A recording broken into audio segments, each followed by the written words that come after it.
Votre émission avec le Casino Barrière de Montreux. Provoquez la chance au Casino Barrière de Montreux. 365 jours par an. casinomontreux.ch. C'est quoi votre truc ? Destination le Bouvray ce matin en Valais à la découverte d'un paradis ferroviaire miniature niché le long du port lacustre du Bouvray. Ce parc d'attractions offre une expérience unique pour les petits et les grands passionnés de trains à vapeur, mais pas que. Avec son réseau de chemins de fer de plus de 2 km, le parc propose des répliques fidèles de trains historiques suisses, allemands, américains à l'échelle 1/4. Les locomotives à vapeur offrent un spectacle authentique aux visiteurs parcourant un circuit parsemé de gares, de ponts et de tunnels. Une vraie Suisse miniature, à découvrir absolument. C'est une vraie expérience à la fois éducative et divertissante. Je vais y arriver pour toute la famille. Et pour en parler, je reçois ce matin Damien Fulbert. Bonjour. Bonjour, merci. Comment va, monsieur le directeur ? Ça va bien. C'est le retour du printemps, le retour du Suisse Vapeur. Donc ouais. on est très très content de retrouver nos visiteurs fidèles. Effectivement, et c'est vrai que c'est plutôt sympa. Alors il y a le parc qui propose effectivement de voyager en quelque part dans ces jolis décors que vous avez fait avec ces trains. Si on est passionné de trains et de ces petits univers plutôt sympathiques, ça c'est sympa, ça c'est toute l'année. Et puis il y a des événements comme Pâques, comme Halloween, il y a plusieurs thématiques durant l'année, ce qui permet aux visiteurs de revenir redécouvrir le parc de façon un petit peu différente chaque fois. C'est ça ? Voilà, ça donne son utilité au train, parce que prendre un train pour aller nulle part, personne ne le fait. Enfin, il y en a qui le font, c'est les vraiment grands fans de train. Mais en tout cas, prendre le train par contre pour faire une chasse aux œufs, pour découvrir des décors variés. Là, on donne un vrai intérêt au parc. Pour ceux qui ne connaissent pas, nous disposons de 5 gares. Donc, on parle de petits trains, mais jusqu'à 40 personnes peuvent monter sur ces petits trains. Jusqu'à 10 trains, 10, 12, 15 trains peuvent rouler en simultané. Donc, il y a un vrai intérêt de visite. Et ça donne le côté ludique, éducatif, comme vous l'avez indiqué lors de votre brillante introduction. Oh, c'est gentil. Alors, il y a des vrais trains à vapeur, parce que ça, souvent, c'est des questions qui se posent. C'est des vrais trains à vapeur. Ça veut dire qu'on les chauffe vraiment. Ça y est, c'est parti, c'est chauffé pour samedi déjà. Alors en amont pas trop parce que ça nous coûte très cher en charbon, mais en effet à 8h30 le matin on commence à mettre en chauffe les trains à vapeur. Parfois on prend des jolies photos de belles fumées et ce pendant 1h30 de mise en chauffe pour avoir des trains à vapeur. Et donc c'est un mix, on appelle ça le Swiss Vapor Park, parce que Swiss Electric Park ça ne le ferait pas. C'est moi, ça bien, mais nous avons un joli mix désormais de trains à vapeur, donc avec le bruit, l'odeur du charbon, donc c'est super sympathique.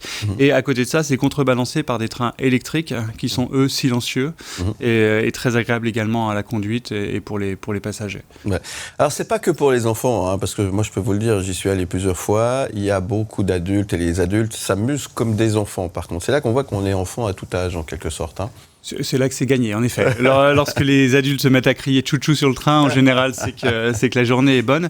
Et en effet, au-delà des familles, nous recevons également pas mal de personnes qui sont passionnées ou bien par les trains, ou bien par les paysages, les fleurs, là, en avril, c'est magnifique, ou bien par l'architecture également, qu'on retrouve une architecture suisse qui représente divers monuments.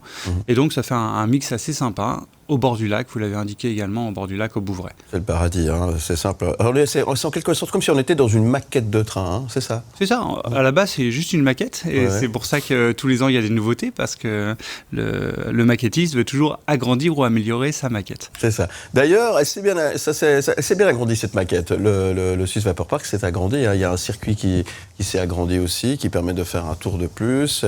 Il y a des salles de conférence aussi. Le Swiss Vapor Park est en train de vraiment pas muer, mais grandir, véritablement. Oui, c'est une aventure humaine, c'est pas une aventure capitaliste, c'est vraiment une aventure humaine de passionnés.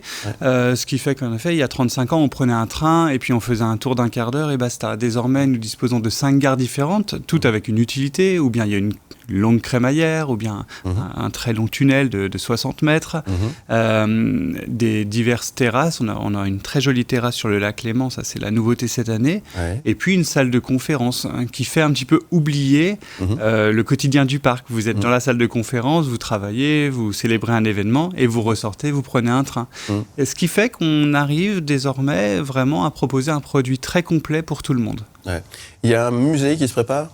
Il y a un musée en préparation, voilà, pour la fondation. On va reconstruire les bâtiments ferroviaires de Lausanne qui ont été détruits récemment pour la plateforme 10 en cœur de Lausanne. Ouais. Et donc, c'est dans le cadre d'une fondation pour vraiment préserver le patrimoine ferroviaire suisse, miniature, dont on est le spécialiste, un des spécialistes, on va dire, en Suisse. Ouverture prévue en 2026 ou 2027. D'accord, donc il y a encore plein de projets, encore plein de choses qui se passent, évidemment. C'est quoi derrière le Swiss Vapor Park? C'est des passionnés? C'est quoi derrière de tous? C'est des amis? C'est quoi? Explique-nous. À la base, ce sont vraiment des passionnés de train. Ouais. Et petit à petit, il y a des passionnés de toute activité. Désormais, le jardinier, c'est un vrai passionné. On pense qu'on se met en stand-by en hiver, mais il y a un travail monumental qui est effectué par les jardiniers, par l'infrastructure également. Derrière sont des passionnés d'automatisation, parce que si le feu passe au vert, c'est quand même qu'il y a tout un système derrière pour que le feu passe au vert. Ensuite, on a des passionnés de locomotives pures et de mécanique. Et puis après, des passionnés de l'accueil aussi, parce qu'il faut recevoir toutes ces personnes. Parfois, les passionnés sont dans un vase clos et ce serait très désagréable que d'avoir l'impression de déranger les gens dans leur maquette. Or, chez nous, je pense qu'il fonctionne au Swiss Vapor, c'est que celui qui est derrière son train, c'est un passionné, mais qui a envie également d'expliquer sa passion. De partager. De partager. Et vraiment, le partage, le slogan pour les employés, lorsque les employés arrivent, c'est de se dire faire plaisir pour se faire plaisir. Et on est vraiment là-dedans, et c'est ce que j'espère vraiment que les clients ressentent lorsqu'ils viennent. Oui, alors c'est ce que j'allais dire, c'est que ça se ressent vraiment quand on vient sur place. Et quand on a des enfants, c'est un vrai moment de plaisir. Les horaires d'ouverture, est-ce qu'il faut réserver à l'avance? Parce que il y a toujours du monde, c'est toujours la folie. Qu'est-ce que vous conseillez, monsieur le directeur? Oui, alors, réserver à l'avance est intéressant, puisque cela vous permet d'avoir des tarifs avantageux sur le site web à 13 francs au lieu de 19, donc swissvapor.ch. Toutefois, si vous disposez des billets, vous inquiétez pas, tout le monde rentre. Et puis, si vraiment, comme vous le dites, c'est la folie, souvent les personnes qui achètent en amont leur envoient un petit mail en disant demain, on ouvre à 9h au lieu de 10h, par exemple. Mais les horaires classiques sont 10h, 18h. Mais pour pallier, en effet, au monde, parfois on fait des extensions d'horaires, parce que toujours, une fois de plus, notre intérêt, c'est quand même que tout le monde passe une bonne journée. Oui, bonne journée. Rappelons aussi qu'on peut se restaurer sur place, que vous pouvez effectivement boire un verre tranquille. C'est un moment de plaisir, de divertissement et ludique et intéressant, évidemment, puisque du coup, on peut découvrir des choses aussi, et ça, c'est plutôt bien. Qu'est-ce qu'on peut souhaiter à Swiss Vapor Park et à son directeur et à tous ces passionnés qui travaillent derrière cette belle structure? De continuer à ce que ça se passe ainsi. Après, on souhaite toujours une météo clémente, évidemment. C'est sans cesse ce stress pour les installations extérieures comme ça. Mais vraiment de continuer, de donner du plaisir, de s'ouvrir aussi à la clientèle. Quand vous dites apprendre quelque chose, ça veut dire quoi? Ça veut dire, sur le train, très bien, on apprend par les monuments, il y a des descriptions, mais on peut également aller dans la gare et puis comprendre le système d'aiguillage. Donc, on essaye au maximum d'expliquer pour que le lundi matin, quand on prend son train au CFF, on se dit, tiens, ok, ça passe au vert, oui, j'ai vu ça au Swiss Vapor, parce que l'aiguille fonctionne ainsi, et donc c'est vraiment l'intérêt du parc. Vous serez ouvert aussi pendant les vacances, faut le rappeler, le week-end de Pâques aussi. La question ne se pose pas, même si c'est le déluge, la pluie, nous sommes ouverts de 10h à 18h, donc il n'y a jamais de questions à se poser pour le Swiss Vapor Park. D'accord, et pour toutes les questions, et pour toutes les informations, le site internet swissvapor.ch, les réseaux sociaux, évidemment, on est assez actifs. Merci beaucoup, Damien Fulbert. Merci. Donc j'ai une attache pour nos voisins romains. On appelle ça l'escroquerie, c'est mon métier. Je suis en bonne compagnie avec ça. Énorme. Je suis Comore, vendeur de drogue. Il y a Philippe Morax qui arrive dans votre grève. C'est ce... Ça va donner de la peine. Presque me faire oublier qu'il est 7h. L'invité du matin. Aujourd'hui, je reçois une artiste polyvalente qui a lancé sa propre marque éponyme il y a quelques années. Héritière d'une tradition artistique familiale, elle excelle dans le dessin, la peinture et la sculpture, ne se fixant aucune limite créative. Dans son atelier, elle donne vie à des foulards, bijoux, sacs et bougies, explorant les domaines de la création, de la décoration et de la peinture avec talent. Après avoir étudié le design et s'être spécialisée dans la bijouterie, la mode et les accessoires, elle a réalisé son rêve d'entrepreneuriat. On va en parler dans un instant. En dehors de ses créations, elle s'investit également dans des projets de décoration intérieure, tels que la rénovation d'un restaurant à Bulle, et un autre aussi prochainement, on aura l'occasion d'en parler aussi, ou de l'appartement notamment de Bastian Becker. Aujourd'hui, elle vit de son activité et poursuit son exploration créative, confirmant ainsi son statut de véritable touche-à-tout dans le domaine de l'artisanat. Bonjour Luna Ribes. Bonjour. Comment allez-vous ? Très bien, et vous ? Cette description vous convient-t-elle ? Oui, c'est parfait. Voilà, c'est la deuxième fois que vous venez sur le plateau. Oui. Vous étiez venu il y a quelques mois en arrière pour nous parler d'une exposition de vos peintures, de vos toiles que vous avez exposées à la galerie Millennium ici à Crissier, où nous sommes, où se trouvent les studios. Depuis, ça continue et ça marche plutôt bien. Et vous n'arrêtez pas. Vous faites plein de choses, comme je l'ai dit. La peinture, des bougies, des foulards. Enfin, ça n'arrête pas en fait. Exactement, oui. Ouais. J'adore créer et tout est bon pour créer. Donc, Qu'est-ce qui vous anime en fait ? Quelles sont les sources d'inspiration pour vous ? Alors, j'adore créer et j'adore les nouveaux projets, les challenges. Donc, que ce soit pour créer un nouveau foulard, donc je crée des histoires autour des foulards, donc j'adore ça. Ou un bijou, ou, comme vous avez dit, la décoration d'intérieur, c'est créer un monde. Et ça me passionne, de rentrer dans ce monde et de me projeter à l'intérieur. Je trouve ça passionnant. Mais c'est quand même bien différent de passer à la peinture, à la toile, à la décoration d'intérieur, par exemple, ou de faire un foulard, ou faire des bougies, ou faire d'autres choses, parce que vous faites tellement de choses. Finalement, c'est quand même des périodes. Comment ça se passe pour vous au niveau de l'organisation de tout ce que vous faites ? Alors pour moi, c'est le même procédé artistique. Pour moi, tout est pareil. Donc je pars d'une feuille avec un crayon. Et après, la différence, c'est que si je fais une toile, un tableau, c'est que moi face à la toile. Mais si je crée un foulard, oui, c'est moi face à ma création. Mais après, j'ai le contact avec les artisans. Donc ça, j'aime aussi trouver le bon artisan pour créer le produit final avec une qualité top du top. Donc j'essaye de toujours aller vers le bon artisan. Donc pour les bougies, je les ferai dans le sud de la France, à Grasse, parce que c'est les meilleurs. Les foulards, c'est à Côme, en Italie. Donc j'essaye chaque fois d'aller vers les bonnes personnes, pour réaliser le mieux possible. Des produits de qualité, c'est important aussi, qui sont respectueux de l'environnement. Ça aussi, ça fait partie des valeurs. Tout est fait en Europe, entre l'Italie, la France et la Suisse. Ouais, c'est magnifique et c'est important évidemment de le souligner et de le mettre en avant. Alors, plein de choses au niveau de la décoration. Là, vous faites. Alors, on a vu que on en a parlé il y a quelques instants dans l'introduction. Vous avez notamment fait la décoration de l'appartement de Bastien Becker. Oui, ça c'était une chance. Il m'a fait confiance. Ouais. Et je crois qu'il y est très bien, donc tant mieux. Alors justement, là, comment ça se passe quand vous partiez pour refaire un intérieur ? Vous prenez un moment avec la personne, vous discutez un petit peu de ce que vous avez envie de faire, ou bien alors on doit vous donner carte blanche. Et puis quand on revient, c'est la surprise. Comment ça se passe ? Alors, Bastien a été super parce qu'il m'a laissé assez libre. Mais non, je lui ai quand même tout présenté et on a fait quand même les choix ensemble. Donc moi, je lui ai présenté un concept, une idée générale pour son appartement. Et après, il m'a aussi dit ses besoins. Et j'ai quand même respecté une ligne qu'il avait besoin pour se sentir bien chez lui.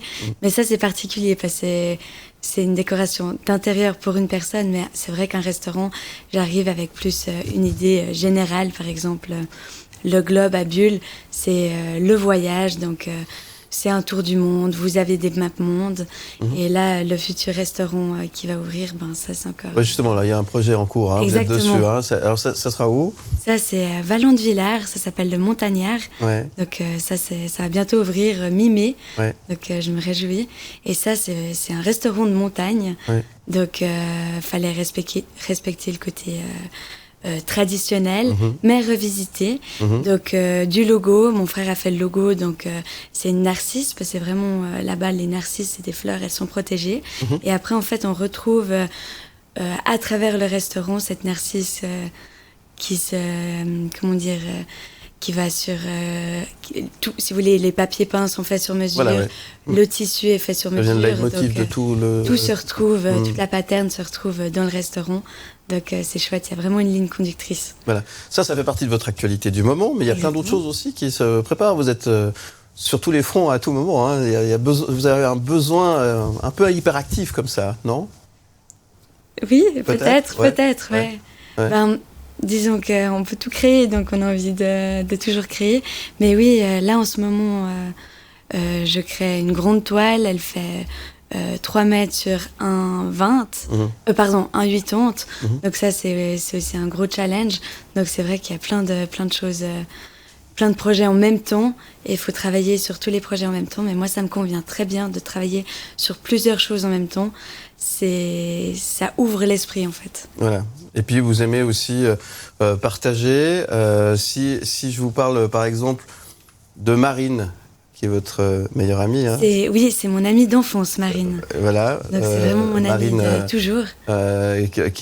Qu'on écoutera tout à l'heure, artiste, évidemment, qu'on salue au passage, qui porte aussi de temps en temps vos foulards aussi, hein, c'est ça ? Oui, alors j'ai de la chance, j'ai des super copines. Ouais. Et Marine, elle porte de temps en temps mes bijoux, plus les bijoux, aussi les foulards, les sacs. Quand elle a une occasion, c'est vrai que je peux toujours compter sur elle. Ouais. Donc pour moi, c'est une artiste formidable, une artiste très accomplie. Et je la soutiens, je trouve ça génial. Et qu'est-ce que vous auriez envie de lui dire là maintenant ? Continue, elle fait tout juste.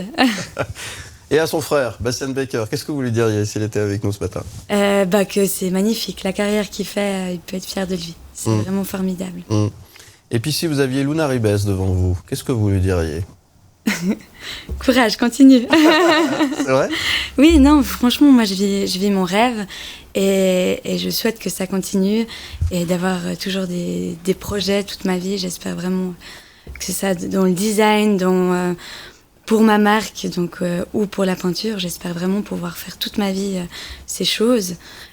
Pas devoir choisir une seule branche parce qu'en fait, ces 3 branches m'intéressent et sont vraiment importantes dans ma vie. Ok, c'est important. Oui. Donc il y a quelques années, en 2017, sauf erreur, vous avez décidé de vous lancer dans cette aventure d'entrepreneuse, d'entrepreneuriat. Hein. Oui. Ça a changé véritablement votre vie. Est-ce que quand on est entrepreneur, on arrive encore à avoir du temps pour créer ? Pas forcément évident, parce que quand on parle d'entrepreneuriat, il y a une partie administrative qui est un peu embêtante quand on a besoin de créer. Et le côté création, comment est-ce que vous arrivez à conjuguer les deux ? La partie administrative n'est pas mon fort. Je suis une vraie artiste. Donc ça, je le fais parce qu'il faut le faire, mais c'est vrai que c'est pas mon fort. Ouais. Et la chance que j'ai, c'est que vu que mon métier, c'est ma passion, s'il faut travailler les week-ends, pas de souci, je vais travailler les week-ends. Je suis toujours contente que ça soit à l'atelier, donc que je partage avec mon frère. Là, je suis toute contente de créer. Et chez moi, j'ai un autre atelier où je crée aussi. Donc en fait, je crée toujours. Quand on aime, on compte pas. Exactement. C'est ça. C'est une vraie passion. C'est ma vie. C'est ma vie. C'est votre vie et vous êtes heureuse, ça vous va bien. Ça me va très bien. Bon, écoutez, c'est très bien. Ah ouais. Ça va donner de la peine. Presque me faire oublier qu'il est 7h. L'invité du matin. Ça va toujours, Luna Ribes ? Parfait, merci. Ouais. Vous étiez un petit peu tendu avant l'émission. On dit, je sais pas qu'est-ce que vous allez me poser comme question, etc. Tout va bien ? Tout va bien. On a été gentils. Mais je voulais quand même qu'on parle un petit peu de vos projets. Alors, vous m'avez parlé de ce restaurant que vous êtes en train de décorer pour le mois de mai, c'est ça. Il y a aussi une collection de bijoux qui arrive et de foulards, c'est bien ça ? Exactement, oui. Ouais. Donc vous n'arrêtez pas en fait, c'est ça qui est assez génial. Alors quelle particularité aura cette collection ? Qu'est-ce qu'on peut dire pour nous faire un petit peu envie, nous faire découvrir un petit peu votre univers ? Alors, c'est une collection de bijoux, donc très estivale, avec des voiliers, des encres. Donc, comme ça, à expliquer, c'est difficile. Mais vraiment quelque chose de... Quand même des gros bijoux, des bijoux de mode, donc, avec des Swarovski et des très belles couleurs. Très bien. Donc ça, je me réjouis. Où c'est qu'on peut retrouver votre travail ? Ou est-ce qu'il y a un site internet ? Comment est-ce qu'on fait pour en savoir un petit peu plus sur tout ce que vous faites ? J'ai un site internet où on peut acheter en ligne. Et aussi, j'ai des points de vente où vous pouvez retrouver en fait, la collection dans des boutiques. Et toutes les boutiques sont écrites sur le site internet. Donc comme ça, vous pouvez voir quelle boutique, où on peut trouver les accessoires. lunaribes.ch. CH tout simplement, voilà. Donc n'hésitez pas à aller faire un petit tour, c'est aussi simple que ça. C'est l'heure de la rafale des questions, est-ce que vous êtes prête ? J'ai essayé d'y répondre. 1 minute, plein de questions, vous répondez le plus vite possible. Et vous êtes prête, on y va ? Allez. Rien ne va plus, c'est parti. La rafale de questions. Luna Ribes, qu'est-ce qui vous plaît le plus dans votre univers ? Les couleurs. Quel serait le meilleur cadeau que vous pourriez recevoir ? Des crayons. Ah, tiens. Que pensez-vous, qu'est-ce que vous ferez dans 2 ans? J'espère avoir une collection de prêt-à-porter. Si vous deviez peindre le monde entier d'une seule couleur, quelle serait-elle? Rose, je vois la vie en rose. C'est bien. Si vous pouviez dîner avec une personne célèbre, qui serait-ce? Je sais pas. Avec Marine. Pourquoi pas. Avez-vous le temps de faire tout ce que vous souhaitez? Non. Combien de fois le téléphone sonne-t-il avant que vous répondiez? Non, une fois, je réponds rapidement. De quel sujet pourriez-vous parler pendant des heures? D'art. Comment dépenseriez-vous $1 milliard? En voyage. Êtes-vous une personne du matin ou une personne de la nuit? De la nuit, De la nuit. plutôt. Travaillez la nuit? Vous créez la nuit? Non, mais j'aime bien sortir. Ah oui, d'accord. Mais après, non, je me lève tôt. Je me lève tôt. Vous êtes une lève-tôt quand même? Oui. Ah, très bien. Et puis pour créer, alors, c'est quoi le meilleur moment dans la journée? Alors moi, j'ai des horaires de bureau, en fait. Ah ok. Donc, Vous êtes une fonctionnaire artistique. exactement. Donc, non, je me lève tôt, Ouais. disons à 7h30, 8h, au plus tard 8h, je suis au travail. Et après, je finis à 19h. Et s'il faut aller le week-end, je vais le week-end. Et s'il faut rester plus tard pour finir un projet, je reste plus tard pour finir un projet. Merci de nous avoir fait partager un petit peu votre univers. La chanson que vous préférez, vous avez choisi cette chanson de Marine qu'on vient d'écouter et de voir il y a quelques instants. Oui. Là, vous avez choisi un autre titre, Show Me, pourquoi? Pourquoi? Parce que je l'écoute en boucle dans ma voiture. Ouais. Et je la trouve super. Et ce qui est chouette, c'est que quand Marine compose, elle nous en parle, on la suit. Donc c'est vrai que je suis sa plus grande fan. Et ben voilà, qu'est-ce qu'on peut vous souhaiter, Luna Ribes, ce Et matin? ça continue.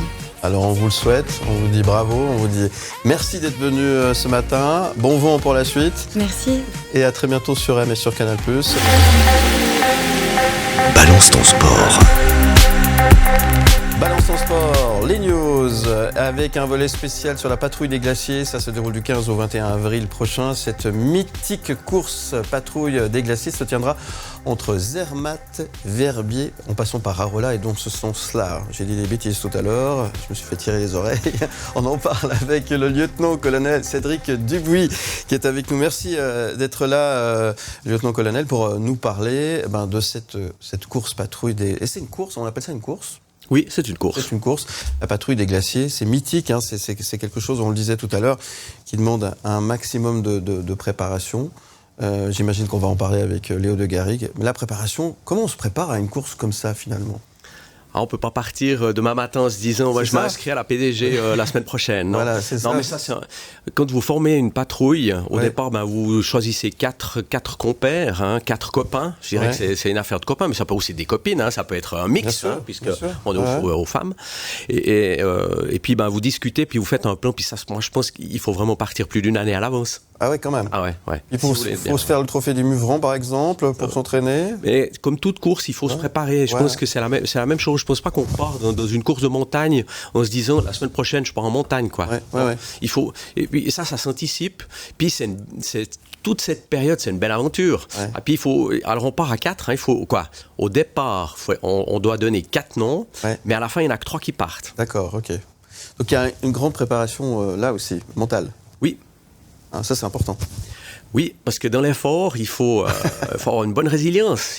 Non, mais c'est vrai, c'est pas si évident. Puis de connaître aussi un petit peu les faiblesses de chacun des patrouilleurs, ça c'est important. De voir, de dire tiens, lui tient un petit peu moins quand on a passé les 5-6 heures, il tient peut-être un peu moins que lui. Il est plus rapide sur certaines portions, il a mieux je vous parlais tout à l'heure du plat de la grande distance. Là, c'est un plat, c'est interminable. Et puis en plus, il faudra avoir des jambes comme le Dahu. Donc, non, mais je veux dire là, voilà. Et puis c'est vrai que là, si vous avez quelqu'un qui est moins, il faut avoir des bons bras là. Et puis c'est pas vraiment ce que j'ai peut-être. Et puis d'autres est devant, puis vous tire. Ouais, bah c'est formidable. Bon, Léo de Garrigues, on vous écoute. Alors, vous avez préparé ce sujet avec toute votre attention, parce qu'il y a vraiment beaucoup de choses à raconter. Oui, environ 1600 équipes militaires et civiles, un peu plus même, partiront sur un parcours très exigeant entre Zermatt ou Arolla jusqu'à Verbier. Un mot sur ce parcours et son exigence. Alors, si on partant de Zermatt, c'est un peu plus de 57 km, c'est 4386 mètres de dénivelé. Donc, c'est un joli parcours. Et puis, vous partez de nuit. Donc, vous partez de nuit, vous connaissez pas forcément, vous avez les longues frontales, vous avez le parcours qui est sécurisé, mais vous partez de nuit depuis Zermatt, le beau village de Zermatt, puis vous partez en direction de la montagne, en direction de ces neiges éternelles et cette nuit. Ouais, on part assez fort, je dirais, au départ. Et puis après, ensuite, il faut atteindre Tête Blanche. Puis après, vous partez en direction de la cabane de Berthold. Et vous êtes toujours dans la nuit. Et puis, vous descendez sur les plans de Berthold en direction d'Arolla, qui est le milieu du parcours. Alors, depuis Arolla, c'est 29,6 km. Il y a un petit peu moins de dénivelé, c'est 2200. Après, pour monter en direction du col de Rindmatten. Et alors, les patrouilleurs partant de Zermatt passent du côté de Rindmatten, puis les concurrents, les patrouilleurs partant d'Arolla, ils passent à Tenarefia. Comme ça, on évite les bouchons. Et puis ensuite, ils se dirigent en direction de la Barma, en passant par l'ancienne cabane des 10, et puis ensuite pour remonter la mythique Rosa Blanche, ensuite direction col de la Chaux pour arriver sur les pistes de ski de Verbier et descendre à l'arrivée. Et puis là, c'est la délivrance, c'est le beau soleil, c'est toute la famille qui vous attend. Et puis avec une larme sur le coin du visage, parce que c'est un beau défi. Et c'est quoi un peu l'atmosphère pendant cette course? Qu'est-ce qui se passe pendant le tracé? C'est une ambiance assez forte. On a parlé d'aventure humaine avant une course sportive. C'est fou ce qui se passe émotionnellement pendant ce tracé. Alors, vous rentrez en général la veille d'avant. Vous êtes nerveux. Alors, on vous permet d'aller à Zermatt, d'aller vous reposer. On ne dort pas. Mais en tout cas, moi, j'ai jamais dormi. Mais on dort pas. Puis on est excité parce qu'on n'attend plus que ce coup de départ pour partir en direction de ces montagnes. Donc oui, c'est. Et puis il y a tout ce monde. Il y a une ambiance particulière quand même. Il y a des gens qui viennent nous accueillir aussi le long du parcours. Ça, c'est étonnant. À Arolla, il y a pas mal de monde. À Rosa Blanche, alors c'est clair, plus on va vers le jour qui se lève, plus on rencontre de monde. Ouais, c'est excitant. Ouais. J'aimerais qu'on écoute quelqu'un qui connaît bien la patrouille. Elle s'appelle Karine Franière. Elle a participé en 2022. Elle l'a terminée. On l'écoute. Elle a une question pour vous. Je m'appelle Karine Franière, je suis l'instigatrice du projet Reaching Summit, dont l'objectif est d'encourager des femmes de tous âges à participer à la grande patrouille des glaciers. J'ai moi-même eu la possibilité de participer à cette magnifique course en 2022 dans une équipe 100% féminine, et j'ai réalisé que nous étions encore très peu de femmes. J'ai fait un appel à candidature et plus de 70 femmes de tous âges, âgées de 26 à 53 ans, se sont inscrites pour le projet, et j'ai pu créer, grâce à l'aide de mon soutien, de mon sponsor Bobst, 2 équipes 100% féminines qui sont aujourd'hui prêtes, soudées et pour prendre le départ en toute sérénité dans quelques jours. J'aurais 2 questions pour le lieutenant-colonel Dubuis. Tout d'abord, combien de femmes sont-elles au départ de cette course Z1 et Z2 et pourquoi en 2024 y a-t-il encore si peu de femmes, j'imagine, inscrites à ce parcours? Et finalement, serait-il possible d'avoir une liste de départ par catégorie afin que cela soit plus facile à lire? Merci beaucoup. En fait, il y avait 3 questions. Ouais, je voulais dire, il y a 3 questions là. C'est pas grave, mais elle a raison. Mais comme beaucoup de sports, si vous vous souvenez, Morat-Fribourg était ouvert qu'aux hommes. Ouais. Pourquoi? Alors non, mais notre course, elle est ouverte aux femmes. Donc, à sa première question, donc il y a 162 patrouilles féminines. Ça représente le 10% du total. Féminine, c'est avec au moins une femme? Non, c'est que des femmes. 100% féminines. Alors 100% féminines, c'est 162 patrouilles uniquement féminines. On a 397 patrouilles qui sont mixtes. Donc c'est bien. Alors un homme, 2 femmes, souvent c'est un homme, 2 femmes, hein, parce qu'on trouve facilement un guide qui prend 2 femmes. Mais oui, voilà, c'est déjà. Mais c'est bien, on monte. Je veux dire, chaque année ça monte un peu plus. On voit l'engouement des femmes pour le ski alpinisme, il est là. Elles viennent, puis elles sont les bienvenues. Mais venez. Mais c'est exigeant, hein, c'est vrai que c'est exigeant. Alors, mais même pour un homme, partez d'abord sur la course Arolla-Verbier, et puis tentez 2 ans plus tard la grande aventure Zermatt-Verbier. Donc, un tout petit mot pour conclure, Cédric Dubuis. Cette course, elle va se courir également dans l'émotion. Une famille a perdu la vie à la Tête Blanche début mars. Elle s'entraînait pour la patrouille. Un hommage lui sera rendu pendant la patrouille. Alors, un hommage sera rendu à toutes les personnes qui sont décédées en montagne. Par le commandant, le brigadier Sibert rendra hommage à l'église de Zermatt. Ce sera un hommage général à tous ces gens qui portent secours aussi et à ces gens qui ont disparu en montagne. Merci beaucoup Cédric Dubuis d'être venu sur notre plateau ce matin. La patrouille des glaciers, ce sera du 15 au 21 avril prochain. Merci beaucoup. Ouais. Monsieur, qu'est-ce qu'on peut vous souhaiter avant la patrouille alors ? Du courage, c'est quoi ? Qu'est-ce qu'il faut dire ? Non, il faut pas. Alors du courage, il faut avoir un peu de chance avec la météo. Ouais. Et puis ensuite, nous, les militaires, l'armée suisse, on est prêts pour c'est un engagement pour l'armée. Hein. Ouais. Et puis on est prêts. Ok. Un peu de météo. Un peu de sommeil aussi. Ouais, alors ça... Du sommeil et du soleil. Pas grave. Le sommeil, on dormira. Mardi Cinéma. Avec Thomas Lécuyer. Et pour le sommaire de Mardi Cinéma, Bernard Campan à l'affiche de la comédie et Plus si affinité est l'invité de Mardi Cinéma et donne en exclusivité quelques nouvelles des futurs projets des inconnus. Le réalisateur français Édouard Bergeon est également invité pour présenter son nouveau film La Promesse Verte avec Alexandra Lamy, sans oublier les news ciné de la semaine avec un détour à Nyon pour la 55e édition du festival Vision du Réel, le journal des sorties et les top cinéma de Thomas Lécuyer. Bonjour Thomas Lécuyer, comment ça va ? Bonjour Philippe, ça va très bien. Ça a été ces vacances ? Oui, ça vous a fait du bien ? Ces petites vacances, on a respiré, on a chassé les œufs de Pâques et on est allé au cinéma aussi. Et très bien. Et bien justement, on va parler du règne animal. Tiens. Oui, le règne animal, c'est une bonne nouvelle pour celles et ceux qui auraient raté le film de l'année 2003, sans conteste mon film préféré, celui de Thomas Caillet, donc le règne animal, 5 Césars au compteur, un film fantastique dans tous les sens du terme avec Romain Duris et Adèle Exarchopoulos. Fantastique d'abord parce que ça met en scène une France en proie à une vague de mutations qui transforme peu à peu certains humains en animaux. Fantastique aussi parce que ce film est juste incroyable. Moi, j'ai vraiment adoré, je suis resté bluffé par la cohérence de l'univers que propose le réalisateur Thomas Caillet.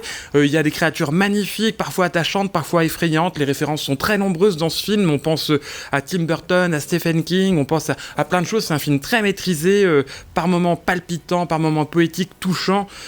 Et non dénué d'humour, une réussite vraiment, et c'est à découvrir chez vous, puisque le règne animal sera diffusé en exclusivité dès lundi sur Canal+. Effectivement, et ça a l'air vachement bien, on peut que vous le conseiller. Loup-garou. Oui, Philippe, imaginez si l'univers de Jumanji rencontrait celui des Visiteurs. Ok.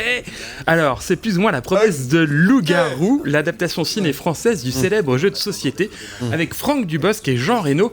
Alors oui, française Philippe, parce qu'en 2021, un film américain avait été adapté indirectement autour du jeu. Le résultat avait été très mauvais, c'était une catastrophe. Là, la première bande-annonce, dévoilée par Netflix, donne plutôt envie. La production a l'air soignée, Franck Dubosc a l'air en forme, et on sait que Franck Dubosc suffit à faire un bon film, une bonne comédie en tout cas. Et puis Jean Reno, plongé au cœur du Moyen-Âge, c'est un petit côté Madeleine de Proust, hein, ça fait toujours plaisir de voir Jean Reno porter un costume de chevalier. Loup-garou, ce sera à découvrir en octobre sur Netflix. Ok, très bien. On parle de Vision du Réel. Oui, on finit ces news avec l'édition 2024 du festival qui aura lieu à Nyon du 12 au 21 avril. Vision du Réel, c'est le festival suisse qui, depuis 1969, met en lumière le cinéma documentaire. Une 55e édition qui va proposer une sélection officielle solide et audacieuse avec 165 films provenant de plus de 50 pays, paritaire pour la seconde année consécutive avec 88 premières mondiales et 14 premières internationales. Parmi les invités attendus, on note la présence du cinéaste chinois Jia Zhangke, de l'auteur-réalisateur américain John Wilson, de la réalisatrice française Alice Diop, de la cinéaste suisse Carmen Jacquier, qu'on aime beaucoup ici, ou encore de l'autrice française Christine Angot. Un programme très très riche, de nombreuses projections, des événements comme autant de fenêtres ouvertes pour découvrir le monde qui nous entoure dans toutes ses richesses et ses complexités grâce au cinéma.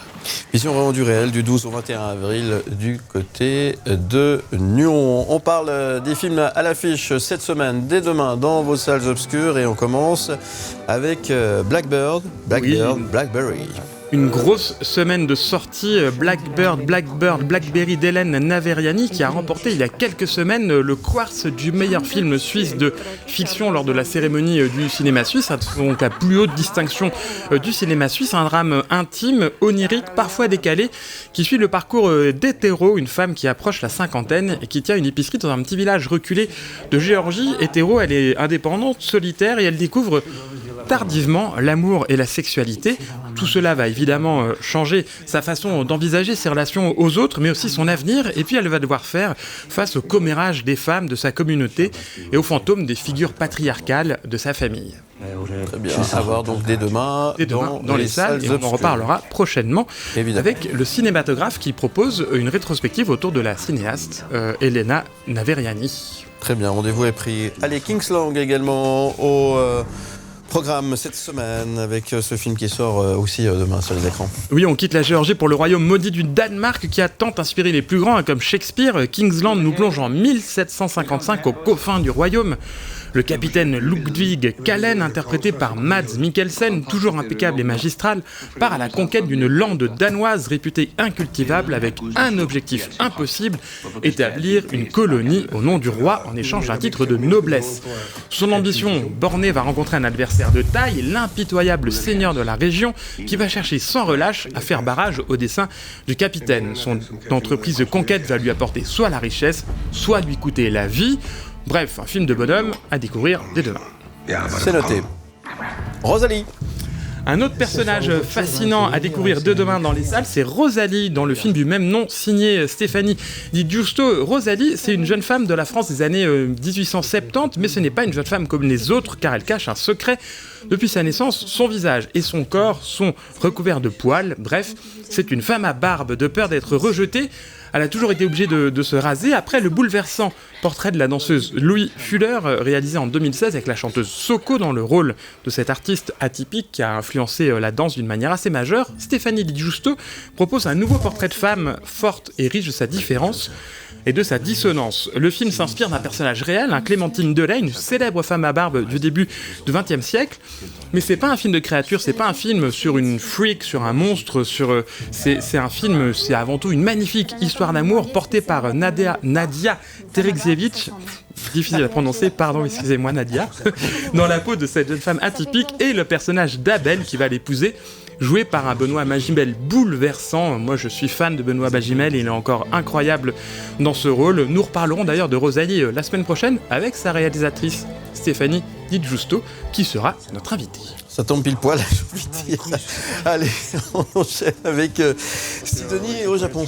Oui, après Rosalie, place à Sidonie.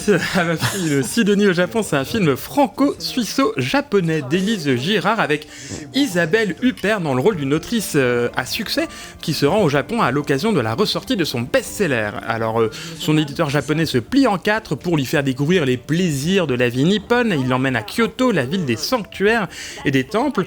Sidonie semble un peu perdue. Elle finit peu à peu par s'abandonner et s'ouvrir à cet inconnu qui, ne cachons pas les choses, la drague un petit peu quand même.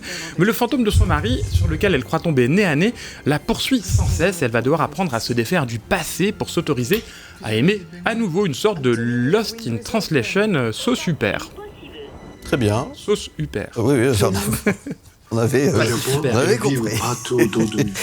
Jeu de mots pourris, vous êtes pas mal aussi. Hein. La malédiction pour terminer. Oui, avant de passer aux deux coups de cœur de la semaine, petit détour par le film d'horreur de la semaine, La Malédiction. Alors c'est le 6e volet d'une franchise initiée par Richard Donner en 1976. Ça ne rajeunit pas tout ça, qui décrit par le menu l'arrivée et l'avènement de l'Antéchrist tels qu'ils sont décrits dans l'Apocalypse. Alors c'est un nouveau volet qui est en fait un préquel du premier film sorti en 1976 et qui va nous raconter l'histoire de la pauvre Margaret, envoyée à Rome pour être au service de l'église, et qui découvre une terrible conspiration pour faire naître un enfant qui serait ni plus ni moins que le diable. Eh ben ça promet. Très bien. Il y a régulièrement des films qui reviennent là-dessus, sur ce sujet. C'est terrible, c'est assez... c'est bien d'aller se faire peur dans les salles obscures. C'est ça, très bien. Merci Thomas Lécuyer. Mardi Cinéma avec Thomas Lécuyer. Thomas Lécuyer, comment ça va ? Il nous propose 2 tops, pas de flop cette semaine. Oui, c'est une très très belle semaine de sortie et on commence avec le retour, une fois de plus, de SOS Fantôme. SOS Fantôme, la menace de glace, aussi avec ça sort demain. Et là, il n'est pas question de l'énième retour de l'Antéchrist, mais de tout un tas de fantômes qui font souvent plus rire que peur. Et puis, est-ce que vous savez qui appeler, vous, si vous trouvez un fantôme chez vous ? Non. Les SOS Fantômes, les Ghostbusters. Oui, mais ça passe. Évidemment. Who you gonna call ? Ils n'existent pas dans le coin. Alors, après leurs folles aventures à Summerville, au fin fond de l'Oklahoma, la famille Spengler revient là où tout a commencé, dans l'emblématique caserne de pompiers de New York, le siège de l'agence originelle des Ghostbusters. Phoebe Spengler, la petite fille d'Egon Spengler, fait maintenant partie officiellement de l'équipe des chasseurs de fantômes, et elle et sa famille vont devoir faire équipe avec les membres originels qui ont mis en place un laboratoire de recherche top secret pour combattre une armée de fantômes qui répand une menace de glace sur la ville. Alors vous allez me dire, Philippe, rien de nouveau sous le soleil de New York, c'est toujours la même recette depuis presque 40 ans, et je vous répondrai justement, c'est ça, exactement, c'est ça qui est bon. Et ben vous venez de faire la raison pour laquelle ce film est cool, c'est qu'on dit « Ah, les Bivindum !» et puis après on dit « Ah, le fantôme tout vert !»« Ah, la voiture !»« Ah, la musique !» En fait, c'est une séquence nostalgique qui est hyper agréable. On va pas réinventer une recette savoureuse et légendaire. Ce nouvel opus joue la carte de l'émotion familiale, un petit peu moins celle de l'humour décalé, parce qu'il y a moins de Bill Murray dedans, mais ça fait bien le job. Ça égale pas à la perfection des 2 premiers, mais c'est un joli passage de flambeau. Parce qu'en fait, il y a d'une part les spectateurs qui s'enchaînent, donc il y a une nouvelle génération de spectateurs. Moi, typiquement, je vais y aller avec mes enfants. Et puis, il y a aussi une nouvelle génération d'acteurs et d'actrices de Ghostbusters, avec à la tête un trio très efficace. Il y a McKenna Grace, la petite fille qui est incroyable et qui rappelle vraiment Harold Ramis, l'acteur original. Il y a toujours l'excellent Paul Rudd, et puis Paul Rudd qui a un petit côté Bill Murray un peu décalé, qui est très, très chouette, et la trop rare Carrie Coon. C'est un super trio, et je pense que cette franchise a de beaux jours devant elle. Moi, je l'adore. Et la musique, c'est la même que... La musique, c'est évidemment Ray Parker Jr. Ah bah oui. Ça ouais, un petit côté... plaisir régressif. C'est vraiment de la nostalgie, ça va nous rappeler bien des super souvenirs, toute notre enfance. Donc le premier, il est sorti en quelle année ? Le premier, il est sorti en 1984. Ah ouais, on se prend quand même une claque dans la tronche, là, quand même, très bien. 84. 84, très bien. Donc ça sort demain, dans les salles obscures, très bien. Et puis un autre top cette semaine, Nous les Rois. Oui, Nous les Leroy, deuxième coup de cœur de la semaine. Florent Bernard, c'est le créateur génial de la mini-série Bloqué, de sketch culte pour Golden Moustache, c'est le co-scénariste de La Flamme et du Flambeau pour Canal+, et il signe enfin son premier long métrage. Alors, on aurait pensé un peu rapidement que ce premier film serait forcément une comédie pure et dure, et pas du tout. Flaubert, pour les intimes, prend tout le monde à contre-pied et signe une magnifique chronique de la fin d'un couple et d'une famille. Et nos larmes de rire côtoient sans cesse nos gorges un peu serrées par l'émotion. Flaubert, il tire le meilleur de tous ses acteurs et de chaque situation. Il prend un soin minutieux pour que chaque rôle, même le plus petit, soit joliment casté. Il y a plein de stars qui apparaissent à l'écran, soit bien écrit. Bref, ici, il y a un modèle de comédie dans laquelle l'émotion joue sans arrêt des coudes avec des punchlines bien senties et un humour de situation souvent irrésistible. Et puis, il faut bien le dire, l'alchimie entre Charlotte Gainsbourg et José Garcia est incroyable dans ce numéro d'un couple à bout de souffle. Elle lui tire dessus à boulet rouge en permanence. Il essaye de colmater à tout prix le bateau familial qui prend l'eau de toutes parts, un peu par sa faute. Alors, face à ce vieux couple pas toujours très mature, il y a 2 grands ados qui essayent de sauver ce qui peut l'être au cours d'un road trip initié par leur père sur les traces de leurs souvenirs de famille. C'est très drôle, c'est très touchant, c'est très juste, bref, c'est brillant, et on en reparlera la semaine prochaine avec Florent Bernard. Il y a beaucoup de choses à dire la semaine prochaine. Il y a des gens ici qui se réjouissent d'écouter Florent Bernard. Très bien. Ça sera donc mardi prochain. Merci également pour le teasing et le film Nous les Leroy. Ça sort gros coup de cœur demain dans les salles obscures, ce mercredi, donc à ne manquer sous aucun prétexte. Mardi Cinéma avec Thomas Lécuyer. Rencontre avec Édouard Bergeon. Oui, Philippe, il signe un nouveau film, La Promesse Verte, qui nous plonge dans le parcours éprouvant d'une mère qui lutte pour libérer son fils emprisonné en Indonésie après avoir découvert un scandale écologique en lien avec les industries de production d'huile de palme. Après Au nom de la terre en 2019, Édouard Bergeon signe donc un nouveau film de fiction engagé et militant avec toujours l'agriculture en toile de fond. Interview. Je les accuse de massacrer la planète, de tuer des villageois. Et toi là, arrête de filmer! Et de laisser en prison un innocent pour le réduire au silence. En fait, La Promesse Verte s'intègre dans le sillon d'Au nom de la terre. Je pars d'une histoire agricole, des manifestations d'agriculteurs devant une raffinerie Total qui va importer de l'huile de palme indonésienne, malaisienne pour incorporer pour faire des biocarburants, alors que les agriculteurs, comme mon père il y a 30 ans, ont été encouragés dans la culture de colza pour faire du biodiesel. Et là, ils se retrouvent à être les dindons de la farce. Et ils font cette manifestation. Voilà, ça c'est le début de l'histoire et c'est le début du film. Et donc, là on parle d'huile de palme, mais on a bien vu que les agriculteurs ont manifesté ces dernières semaines partout en Europe. Et la colère est la même, une juste rémunération, mais aussi n'importons pas du bout du monde, ce qui a un coût social, environnemental qui est complètement aberrant, alors que nous on a des normes drastiques et qu'on essaie de faire le mieux possible. J'aurais pu parler de poulet brésilien ou de soja, ça aurait été pareil. Là c'est de l'huile de palme. Donc ce film est d'actu et résonne avec l'agriculture. Après il fallait le rendre épique, il fallait raconter des personnages. Et très vite j'ai voulu raconter l'histoire d'une maman qui va tout faire pour sauver son fils qui est emprisonné à l'autre bout du monde. Il est étudiant, il va voir des choses qu'il n'aurait pas dû voir, il en fait des images, donc il va être victime d'une machination. Voilà, on est dans une histoire, pour moi, qui a un lien agricole. C'est vrai que j'ai raconté la terre qui nous nourrit dans mon premier film Au nom de la terre. Là, je raconte sûrement la terre sur laquelle on vit avec un plus grand T, la terre avec un grand T, et celle sur laquelle on respire.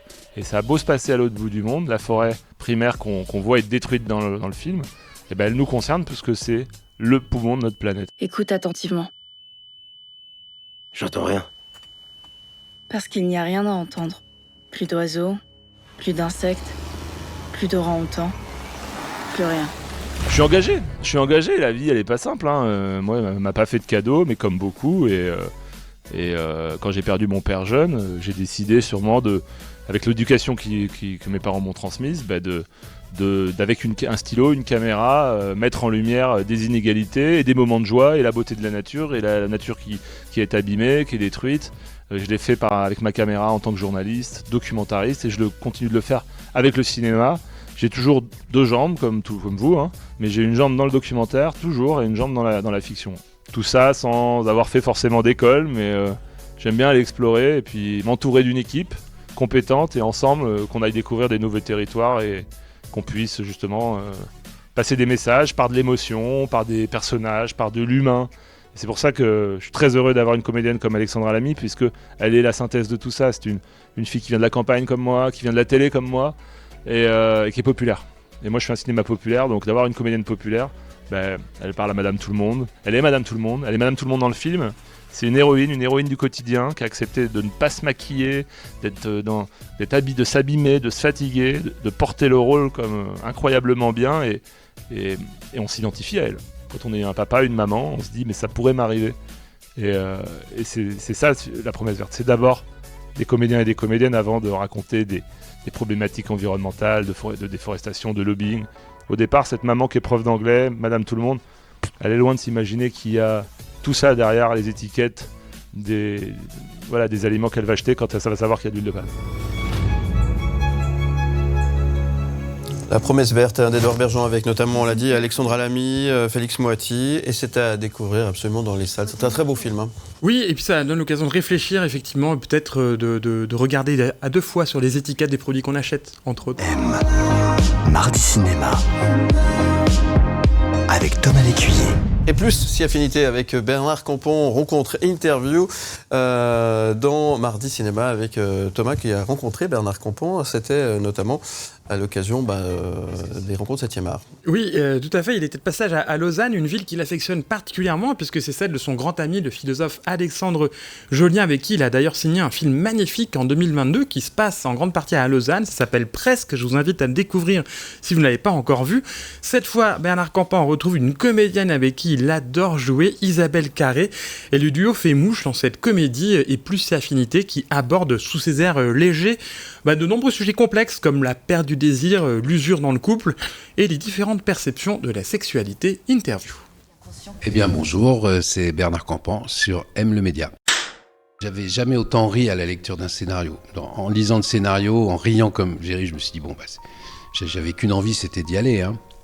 Mais j'ai été cueilli moi aussi, en tant que lecteur, par l'émotion de la fin du film. Vous savez, souvent moi j'aime pas dans les comédies, on met un petit moment d'émotion, alors souvent il y a des violons derrière et je trouve pas ça juste très souvent, je trouve ça un peu forcé, on va vous mettre de l'émotion parce qu'on ne sait pas que faire rire, et ça je trouve parfois c'est très mal amené, et là ça monte tellement dans le délire, on va dire dans la situation et dans les personnages, qu'à un moment il y a comme une chute, avec la voisine de palier, avec mon personnage qui est totalement qui est à poil, il faut dire les choses, est totalement pathétique, et tout d'un coup arrive ce qui sous-tend tout le sujet du film, c'est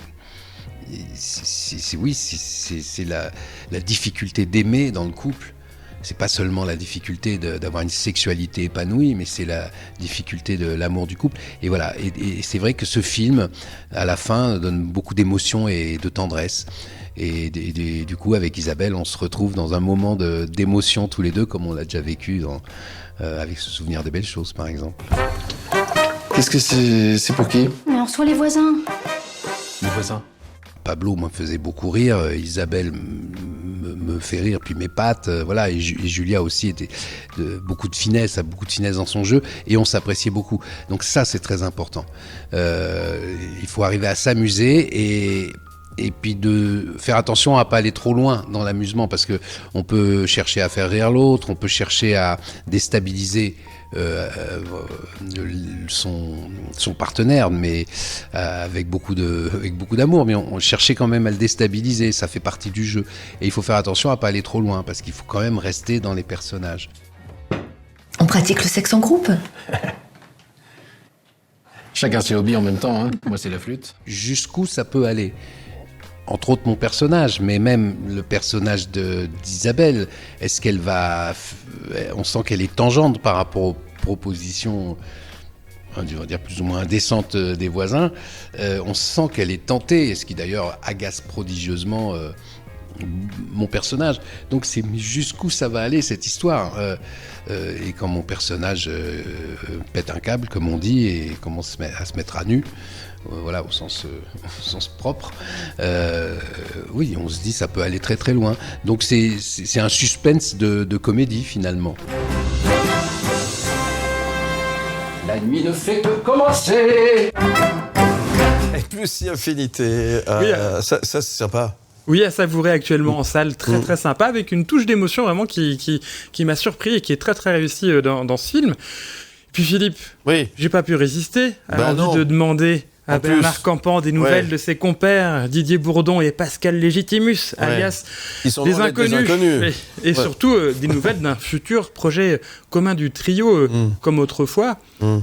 C'est une exclue. Exclue. M le Média Canal+, dans Mardi Cinéma, avec Thomas Lécuyer et Bernard Campan. Pour résumer la situation, Didier et Pascal ont aurait très envie de remonter sur scène, ou de refaire des sketchs. Et moi je suis pas de leur avis. Je trouve ça un petit peu difficile à nos âges de remonter sur scène pour faire quelque chose qui soit mieux que ce qu'on a fait il y a 30 ans. À mon avis, on n'arriverait pas à faire mieux. Donc il y a quelque chose qui me bloque un peu dans ça. Donc là, ça n'aboutit pas. Par contre, ce que j'aimerais bien qui aboutisse, c'est le projet de Riyad Satouf qui nous écrit un scénario. Seulement, ça fait 3 ans qu'il l'écrit, 3 ans qu'il nous dit qu'il est sur la bonne voie. Le sujet dont il nous a parlé est formidable. Moi, j'ai qu'une hâte, c'est que ce scénario voit vite le jour et qu'on puisse le tourner. Et il faudra le tourner en hiver, parce que ça se passera en hiver, donc l'hiver prochain. Donc je croise les doigts, j'espère vraiment que ce projet nous permettra, Didier, Pascal et moi, de nous retrouver dans un film de Riyad. Bon, ça sera au cinéma, alors, avec Les Inconnus. Ce sera au cinéma, alors... Style bronzé, quoi. Alors, ce serait un nouveau projet de Riyad Satouf autour d'une dystopie, donc d'un film de science-fiction qui se passerait dans un futur où la France serait envahie par une vague de froid colossale, malgré le réchauffement climatique, et puis une France peuplée que de vieux, et des vieux qui nous font gagner de l'argent si on s'en débarrasse en les euthanasiant. Tout un programme. M Média.